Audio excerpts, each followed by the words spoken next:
महापुरुषों के अनुभव की बातें हैं। जो ही हम नाम जब प्रारंभ करते हैं तो नाम जब अंदर जा करके जागृति करता है, किसकी? सोए हुए पाप प्रवृत्तियों की। नाम जब से समस्त सद्गुण आपके हृदय में स्थापित हो जाएंगे। नाम काम कर रहा है, अब हमारा हृदय खाली हो रहा है, ये वासनाएं निकल रही हैं। एक विकार गया, एक गुण आ गया, वो विकार की वृत्ति गई, दूसरा गुण आ गया, खाली नहीं रखता। ये बड़े काम की बात है। जैसे जैसे नाम जब चलेगा, दुर्गुण, दुराचार, दुर्विचार, पाप प्रवृत्ति खाली हुई, उतने में सद्गुण सदाचार आके बैठ गया कि अब दोबारा उसको जगह नहीं मिलेगी। किसको? जो नाम जपने के साथ नाम का ध्यान करता है या नाम जपने के साथ रूप का ध्यान करता है। हरिवंश महाप्रभु ने दोनों बातें कही। राधा वल्लभ लाल को हृदय ध्यान और मुख नाम, बहुत जोर का है ये बात। अब तो एक एक नाम के साथ उसको स्वाद मिलने लगा और दिव्य स्वरूप भगवान का उसके हृदय में झलकने लगा। जब कोई उपासक नाम के बल से पाप करने लगता है, ये तो ध्यान दीजिए कि नाम में सर्व पाप नाशक शक्ति विराजमान है। त्रिभुवन में कोई भी ऐसा पापी नहीं है जो पवित्र होकर भगवत प्राप्ति न कर सके। इस शब्द को लिख लो, क्योंकि बहुत लोग ये प्रश्न करते हैं आकर कि हमसे ऐसे पाप हो गए कि हमारी भी पाप मोचन हो जाएगा, भगवत प्राप्ति हो जाएगी, पक्का हो जाएगी। पर शर्त है, अब लो निशानी अपना, आज तक की आप नहीं करूंगा, ये शर्त होती है इसमें। अगर फिर तो प्लस हो जाएगा पीछे से, और अगर नहीं तो सब भस्म हो जाएगा। भगवान नाम में स्वाभाविक सर्व पाप नाशक शक्ति है, तथापि इसका यह अर्थ नहीं कि आप नाम के सहारे पाप करना शुरू कर दें। भगवान नाम जैसी परम पावन शक्ति का प्रयोग इस पापाचरण में ना करें कि नाम से पाप नष्ट हो जाते हैं, हम खूब पाप करें और नाम जप कर लेंगे। अगर ऐसी भूल की तो आपको भयंकर दंड मिलेगा, नामापराध लागू हो जाएगा आपके ऊपर। नाम के सहारे, नाम की ओट से पाप करना। आप नाम स्मरण का व्रत लिए हैं और नाम महिमा सुनी है कि सर्व पाप नाशक है, और आप उत्साहित होकर नवीन नवीन पाप करते हैं और फिर नाम के द्वारा उसे भस्म करना चाहते तो नहीं होगा। अभी तक जो हुआ और अनजाने में चूक हो जाए उसके लिए कोई प्रायश्चित अलग से करने की जरूरत नहीं, नाम तुम्हारे उस पाप को भस्म कर देगा। लेकिन प्रमाद से जानबूझ करके जो पाप करता है नाम की ओट में, तो नामनो बलाद यस्य ही पाप बुद्धिर न विद्यते तस्य अमैर ही शुद्धि। ऐसे की शुद्धि यमराज नरक में ले जाकर करते हैं नाम जापक की। कौन नाम जापक? जो नाम के सहारे नवीन नवीन पाप कर रहा है कि खूब पाप कर लेते हैं और शाम के माला दो माला जप लेंगे, एक नाम इतनी सामर्थ्य रखता है कि सब पाप भस्म हो जाएंगे। बोले नामनो बलाद यस्य ही पाप बुद्धिर, जो नाम के बल से पाप करता है तो ना विद्यते तस्य यमैर ही शुद्धि, वो शुद्ध नहीं हो सकता, उसकी शुद्धि यमराज करेंगे नरक में ले जाकर के। जे नर नाम प्रताप बल करत पाप नित आप, वज्रलेप होए जाए ते अमित सुदुष्कर पाप। जो नाम के सहारे से पाप करते हैं वज्र के समान पाप हो जाते हैं और उसका नाश करते हैं। किसका? जो नाम के सहारे से पाप करता है। इसलिए प्रार्थना है कि भगवान नाम का प्रयोग भगवत प्राप्ति के लिए अभी तक जो हुआ, सावधान, पाप सब नष्ट हो जाएंगे। लेकिन महिमा सुनी और नाम का प्रयोग करके फिर पाप, तो ये वज्र का लेप हो जाएगा। ये तो सावधानी की बात कही। आगे बात कर रहे हैं कि नाम जप से समस्त सद्गुण आपके हृदय में स्थापित हो जाएंगे। उठ और भाग यहां से, अब तू इस हृदय में नहीं रह सकता, क्योंकि यह हृदय मेरा अधिकार। अब अविद्या के प्रभाव से अनंत जन्मों में जितने दुर्गुण, दुराचार, कुसंस्कार हुए हैं, ध्यान दीजिएगा, बहुत प्रश्न होते हैं इस विषय में। सीधा उसका सरल भाव से समझाते हुए उत्तर है। इस बात के तो सैकड़ों प्रश्न होते हैं। जब कोई साधक नाम जब प्रारंभ करता है, नाम जाकर के अंदर ज्ञान जागृति नहीं करता प्रारंभ में, सुप्त वासना प्रवृत्तियां जो छुपी उनको जागृत करता है। उठ और भाग यहां से। दुराचार दल के दल वहां हैं अंतःकरण में। जैसे जैसे साधक नाम जब बढ़ाता है वैसे वो अपने बल के साथ प्रकट होते हैं। परमार्थ का साधक यदि सत्संगी नहीं हुआ तो वो समझता है कि ये तो बहुत बड़ा विघ्न सामने उपस्थित हो गया, हृदय जल रहा है और पाप वासनाएं इतनी बढ़ती जा रही। साधक में प्रारंभ में इनका परिचय ना होने के कारण वो पराजित होने लगता है कि अब तो बहुत गंदी बातें आ रही हैं, भजन रोक दो। अतएव साधक घबराए नहीं, इन विकारों के अधीन न हो, नाम जप रूपी परम साधन छोड़े नहीं। बिल्कुल मंगलमयी बात समझ लो, ये बात कई बार हो चुकी है, पर जो लिखा हुआ है उसे सुनोगे तो ज्यादा विश्वास हो सकता है। वैसे लगेगा ये अपने मन से कहते हैं। साधक प्रारंभ में पराजित करने की सामर्थ्य नहीं रखता, अतएव घबरा करके इनका परिचय ना जानने के कारण वो या तो इनके अधीन होकर फिर गलत कार्य करने लगता है या भयभीत होकर साधन नाम जप करना छोड़ देता है। किंतु यदि गुरु कृपा पात्र साधक प्रभु के नाम की वास्तविक महिमा जो सुन चुका है, ऐसा अवसर जब आता है कि हृदय में बड़ी गंदी बातें, बड़ा प्रपंच उदय हो रहा है, तो वो समझने लगता है नाम काम कर रहा है, नाम काम कर रहा है। अब हमारा हृदय खाली हो रहा है, ये वासनाएं निकल रही हैं, समस्त हे गुण दुर्गुण दुराचार प्रवृत्तियां नष्ट हो रही हैं। बार बार वही हमने अनंत जन्मों में किया, इसलिए बार बार वही आ रहा है, आ नहीं रहा, वो जा रहा है, हर वृत्ति जा रही है। अतएव और नाम उच्चारण बढ़ाए और सत्संग सुने, जिससे हिम्मत बनती जाएगी, घबराओगे नहीं। बड़ा भारी युद्ध है, एक दिन में सब डिलीट नहीं हो जाएंगे, धीरे धीरे सहत सहत बाढ़े भगति गृह तन गुरु हितगार। जिन गुणों से भगवान रीझते हैं, ध्यान देना, एक विकार गया एक गुण आ गया, वो विकार की वृत्ति गई दूसरा गुण आ गया, खाली नहीं रखता। ये बड़े काम की बात है। जैसे जैसे नाम जब चलेगा, दुर्गुण दुराचार दुर्विचार पाप प्रवृत्ति खाली हुई, उतने में सद्गुण सदाचार आके बैठ गया कि अब दोबारा उसको जगह नहीं मिलेगी। और धीरे धीरे वो पूरे के पूरे दुर्गुण दुराचारों को हटा करके साधक में सद्गुण सदाचार स्थापित कर देता है। नाम पहला प्रभाव नाम का। साधक को ये बात ध्यान रखनी है कि ये दो वृत्तियां आपके अंदर प्रारंभ में होंगी, दोषापनयन और गुणाधान। दोषापनयन जो दोष वृत्तियां हैं उनको निकलना और उनकी जगह में सद्गुण सदाचार स्थापित करना, ये नाम करेगा। तुम्हें चुप रहना है, राधा राधा राधा राधा राधा राधा। विचलित नहीं होना कि मन बहुत हमारा परेशान करता है, बहुत विकार आ रहे हैं, अब कैसे रहूं। आपने उनकी सत्ता दे दी, अब वो नहीं निकलेंगे। खुशी मनाओ, गंदी बातें निकल रही हैं।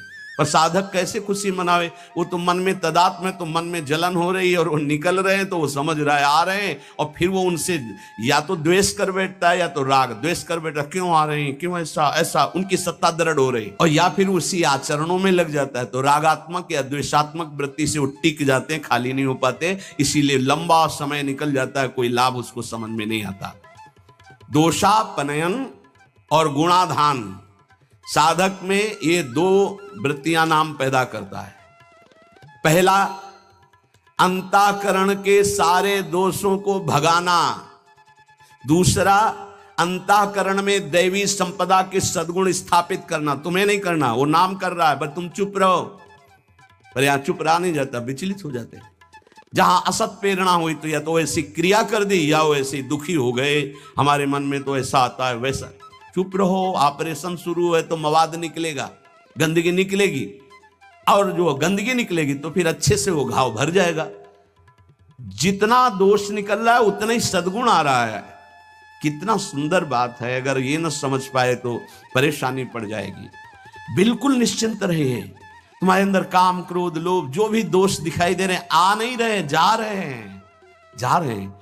और वो जगह खाली नहीं हो रही, वहां दैवी संपदा भर रही, जिससे भगवान प्रसन्न होते हैं। यदि हम नामोच्चारण के साथ साथ नाम का ध्यान शुरू कर दें तो और जल्दी दिव्य सद्गुण आ जाएंगे। ध्यान दीजिए, यदि हम नाम जपने के साथ साथ नाम का ध्यान शुरू कर दें, ना कभी नाम का ध्यान करें, कभी रूप का ध्यान करें। रूप मानो जैसे बिहारी जी, राधा वल्लभ लाल जी, ये साक्षात विराजमान प्रभु है। इनकी रूप माधुरी देखो, चरणों से शिख तक, शिख से चरणों तक बार बार ऐसे देखो। अगर वहां नहीं लगता तो बार बार नाम लिखो। अगर ऐसा चिंतन करने लगोगे तो इससे तुम्हारी जलन कम हो जाएगी कि जो तुम्हारा पूरा चिंतन कि हमारे मन में क्या आ रहा क्या आ रहा, उधर से हटो, वो निकलना शुरू हो जाएंगे। अंतःकरण में भागवतिक सद्गुणों की प्रतिष्ठा होने में देर नहीं लगेगी। किसको? जो नाम जपने के साथ नाम का ध्यान करता है या नाम जपने के साथ रूप का ध्यान करता है। हरिवंश महाप्रभु ने दोनों बातें कही, राधा वल्लभ लाल को हृदय ध्यान और मुख नाम। बहुत जोर का है ये बात। दुर्गुणों दुराचारों की जो प्रवृत्तियां हैं, बहुत सुंदर सुगम उपाय है उनके निकालने का नाम जप। नाम जप से ही निकलते हैं। सद्गुण सदाचार ये खाली हृदय में आकर बैठने लगते हैं। बहुत बढ़िया प्रक्रिया है, बस समझ लो, कोई प्रश्न नहीं रह जाएगा। एक उपासक ने लिखा, आपने जब से कहा नाम शुरू किया तब से भारी परेशानी हमारे हृदय में है। अब उपास नहीं है तो उसको कैसे बता सकते हैं। अब हमें कोई सहारा नहीं नजर आ रहा है, बहुत जल रहा हूं। बढ़िया है, बहुत बढ़िया काम हो रहा है, मटकी पक रही है, दुर्गुण दुराचार सब भाग रहे हैं, हृदय परिपक्व हो रहा है, इसमें प्रेम रस आने की क्षमता आ रही है। पर सही इसीलिए कहा जाता है, चाहे शिव बिरंच सम होई गुरु बिनु भवनि। हम नजदीक हो और उसको ये सत्संग सुने और दृष्टि पड़े, सानिध्य तो समझ में आवे। बिना, इसीलिए कहा भजन न होई संग बिनु। अब उसको कैसे कोई समझावे। और वो मन उसको भयभीत कर दिया। वो नाम अनंत जन्मों के बाद कृपा हुई थी, फिर वो डगमगा गया। पूर्व जीवन में रात दिन विषयों का ही चिंतन होता रहा है। अब उस चिंतन को भगवत चिंतन से संघर्ष करना होगा, लड़ना होगा। अय उपासक, एक तरफ तुम हो, दूसरी तरफ पूरा माया का परिवार है। नाम के प्रभाव से पूरे माया के परिवार पर विजय प्राप्त करना है। जैसे जैसे तुम्हारा भगवत चिंतन अधिक बढ़ेगा तो काम क्रोध लोभ मोह मद मत्सर ये पूरा का पूरा अपना प्रभाव दिखा के नष्ट हो जाएंगे। ये पूरे के पूरे नष्ट हो जाएंगे ऐसा शब्द नहीं आया, प्रभाव दिखा के नष्ट हो जाएंगे। जितना इनमें पावर हो पूरा पावर दिखाएंगे तुम्हें परास्त करने के लिए। नाम छोड़ दो, संसार में आ जाओ। और जो साधक जमा रहता है राधा राधा राधा, अब उनके अनर्थ और दुष्परिणाम और अनिष्ट चिंतन ये सब कुछ छूट गया। नाम से पूर्व पाप भस्म हुए। वर्तमान का जो अनर्थ है, दुष्परिणाम है, अनिष्टकारी चिंतन है, वो छूट गया। अब उसके हृदय में आनंद का प्रादुर्भाव हुआ। अब उसके हृदय में भगवत स्वरूप पवित्रता, शांति, संतोष, निर्भयता, निश्चिंतता, समस्त दैवी संपदा प्रकाशित हो गई। अब तो एक एक नाम के साथ उसको स्वाद मिलने लगा और दिव्य स्वरूप भगवान का उसके हृदय में झलकने लगा। अब भगवान के रूप की प्रतिष्ठा उसके मानस नेत्रों में हो गई। पूरा का पूरा प्रकरण ध्यान से बार बार सुनना। अब उसके हृदय में जो आनंद आया, उस आनंद में उसे आत्म स्वरूप का बोध हो जाता है। मना प्रसादे परमात्म दृष्टि, मन अद्भुत आनंदित तो भगवत दृष्टि जागृत हो गई। ये दो अधकचरी दशा के नाम जापक होते हैं, इनकी बड़ी दुर्दशा होती है। मुख से तो नाम उच्चारण करते हैं और शरीर के आचरण करते हैं, वही जो मन बुद्धि कहते हैं, तो उनका वास्तविक नाम जप नहीं हो पाता। क्योंकि थोड़ी देर मुख से नाम उच्चारण कर लिया, फिर असत आचरण किए, असत चिंतन किए, तो ये जो अधकचरापन है ये बहुत कष्ट देने वाला है। निकलो इस अधकचरेपन से। सच्चा नाम स्मरण जो पीछे वर्णन किया गया, आपको परास्त नहीं होना, बराबर नाम इसके साथ जब नाम का चिंतन, रूप का चिंतन, तब समझो कि आप अधकचरी अवस्था से बाहर आ गए। अभी तो बहुत गंदी बातें चिंतन में आती हैं, अभी तो लड़ना पड़ेगा, इतना तो लड़ने के लिए तैयार रहो। अगर ये कह दो ये सब हमसे नहीं होगा, तो एक उपाय है, किसी महाभागवत को पूरा जीवन समर्पित कर दीजिए, खत्म खेल आपका। देख लीजिए करके, पूरा जीवन अक्षरशः समर्पित। जब आप भगवत अनुराग के मार्ग में चल पड़े तो अक्षरशः आप वैसे ही करो जैसा आदेश होता है, तो आप वास्तविक सिद्ध हो जाओगे। बड़ी कृपा है। बहुत से ऐसे 50 साधक हैं जो बिल्कुल अक्षर पर प्राण देने के लिए तैयार है, आज्ञा पर वचन आधीनता, बहुत ऐसे। अगर बिजली चली जाए तो वहीं ठप हो जाती है, वो जो लिफ्ट है, पावर खत्म तो वहीं खड़ी हो जाती है। लिफ्ट में बैठे हो आप, अहंकार जो ही किया तो बिजली चली जाएगी। जनरेटर की व्यवस्था है नहीं इसमें, नहीं है, सपोर्ट की व्यवस्था नहीं इसमें। एक ही है, गुरु कृपा ही केवलम, ये एक ही पावर से चलता है, कृपा मात्र से। रे मन रसकन संग बिनु रंचन उपजय प्रेम, बिनु, यहां कोई सपोर्ट दूसरा नहीं, एकमात्र श्री कृपा सुखकारी। अहम आया तो ये पावर समेट लेते हैं भगवान। अहम नहीं, दैन्य, जितना ऊपर उठो उतना दैन्य होते चले जाओ। विरक्त भेष का मतलब है कि हमारा अस्तित्व ही नहीं रह गया, हमारा अहम ही नहीं रह गया, हमारा ममत्व और अहम तो गुरुदेव और श्री जी के चरणों में समर्पित हो गया। अब मेरा क्या अहम। तो साधक के द्वारा उपासना में जो स्वीकृति है वो अधकचरी रहती है। साधक को उपासना में जो स्वीकृति होती है वो अधकचरी होती है, इसलिए सिद्ध नहीं हो पाता है। थोड़ी गुरुदेव की बात और थोड़ी मेरे मन की बात, ये अधकचरापन। भगवान ने नारद जी को कहा था, अधकचरे योगी का मेरा साक्षात्कार नहीं होता। थोड़ा गुरुदेव की बात माननी है, थोड़ी अपनी बात माननी है, अधकचरापन। पूरी बात गुरुदेव की माननी है, बस बढ़िया बात बन जाएगी। ये जब निकले वो मूड़े ही मुड़ा लिया है भगवत मार्ग में, फिर क्या, फिर अपने मन की बात क्या रह गई। नाम नामी अभेद है। नाम स्मरण की परिपक्व दशा में नाम, नामी और नाम धारक तीनों एक हो जाते हैं। तस्मित तज्जने भेदा भावात।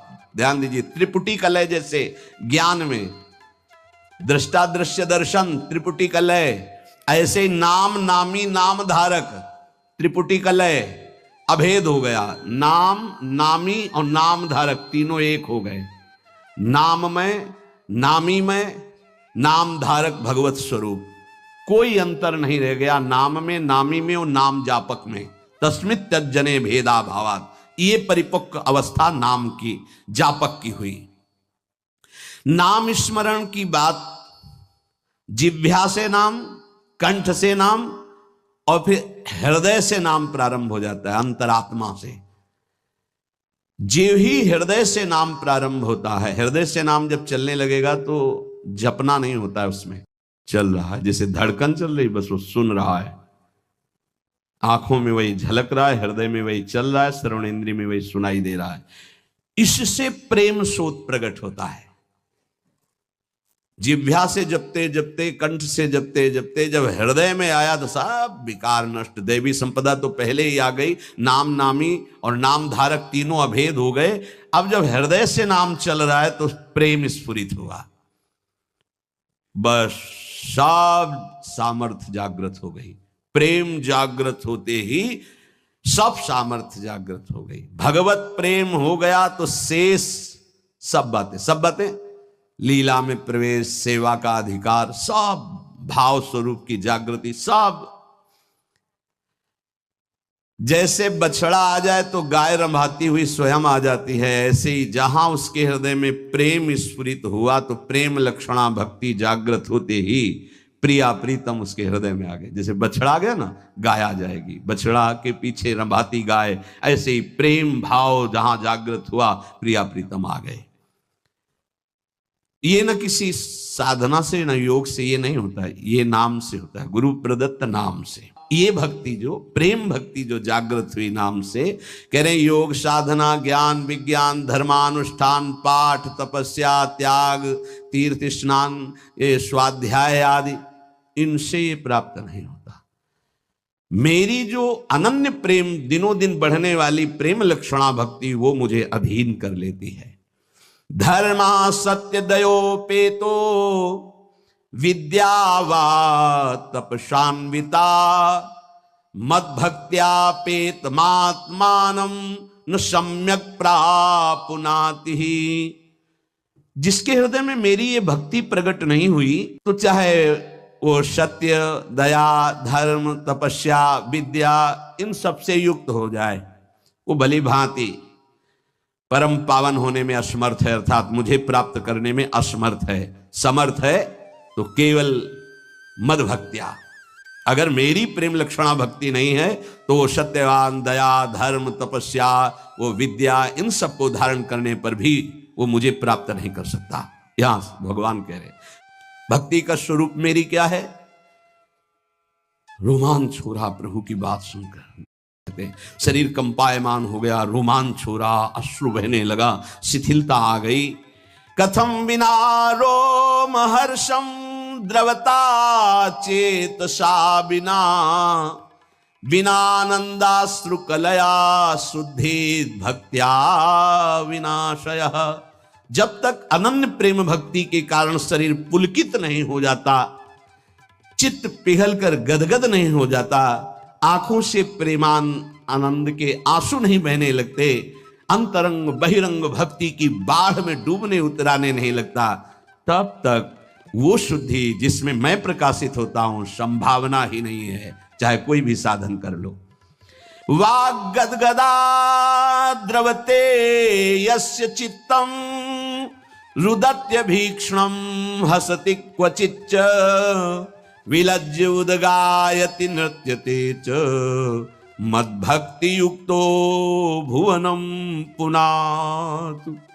जिसकी वाणी प्रेम से गदगद हो गई, चित्त प्रेम प्रकर्ष से द्रवीभूत हो गया, प्रेमावेश में आकर चिल्ला चिल्ला कर रोने लगा, कभी आनंद की उमंगन में खिलखिलाकर हंसता है, कभी लज्जा छोड़कर उच्च स्वर में गाने लगता है, कभी नाचता है। उद्धव, ऐसा मेरा प्रिय भक्त ना केवल अपने को अपितु सारे भुवन को पावन करने की सामर्थ्य रखता है। मम भक्ति युक्तो भुवनम पुनातु। श्री भगवान नामोच्चारण की ये महिमा की ऐसी प्रेम लक्षणा भक्ति हृदय में प्रकाशित कर देती है। तीनों लोकों का वैभव नाम जापक के प्रलोभन के लिए भेजा जाएगा। जहां ध्यान देने का विषय, आप कहोगे हमारे सामने क्यों नहीं भेजा गया? जब यहीं का रुपया तुम्हारे लिए इतना महिमा युक्त हो जाता है कि घंटों भजन छोड़ दोगे, यहीं की खान पान की सामग्री यहीं का पार्थिव रूप तुम्हें लुभायमान कर सकता है, तो अप्सरा भेजने की या और कोई भेजने की जरूरत काहे की है? ये तो उनके लिए है जो मृत्यु लोक पर विजय प्राप्त कर चुके हैं, तब देवलोक का वैभव आता है। जो देवलोक के वैभव पर भी विजय प्राप्त कर चुके हैं, तब ब्रह्मलोक का वैभव आता है। और ब्रह्मादि के भोग सब विषम लागत ताई, तब नारायण ब्रजचंद की लगन लगी, और ये सब सामर्थ्य नाम जापक में आ जाती